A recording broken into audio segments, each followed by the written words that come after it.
ভাবে কথা বলতেন, কথার মাঝখানে মাঝখানে পজ দিতেন, মানে একটু থামতেন যাতে করে শ্রোতারা বুঝতে পারে। এত চমৎকার করে ওনার প্রেজেন্টেশন ছিল, বক্তব্য মালাগুলো ছিল বলে যারা শুনতেছে ইজিলি মুখস্থ করে ফেলতে পারে। রাসূল সাল্লাল্লাহু আলাইহি ওয়াসাল্লামের সবচাইতে বড় ভাষণটি ছিল বিদায় হজের ভাষণ, খুব সম্ভবত। ওই ভাষণের টেক্সটগুলোকে যদি একসাথে করা হয়, আমার মনে হয় 10 মিনিটের বেশি লাগবে না ওই টেক্সটগুলো পড়তে। তার মানে সবচাইতে বড় যে ভাষণ ওনার, ওটা কত ছিল? 10 থেকে 12 মিনিটের ভাষণ ছিল। আমরা তো ঘন্টার পর ঘন্টা বক্তব্য করি, তারপরেও তো আমরা মানুষের মনকে খুশি করতে পারি। উনি সেই যে 1400 বছর আগে 10 মিনিটের একটা ছোট্ট ভাষণ দিলেন, গোটা বিশ্ব আজও হাবুডুবু খায় ওই ভাষণের ভেতর, ঠিক কিনা বলেন?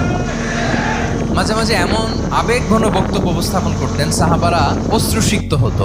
আবার যুদ্ধের ময়দানে যখন কমান্ড করতেন তখন তিনি রেগে যেতেন, উঁচু কণ্ঠে তিনি কথা বলতেন, মনে হচ্ছে একজন সেনাবাহিনীর কমান্ডার তার ব্যাটালিয়নকে কমান্ড করছেন। আল্লাহু আকবার।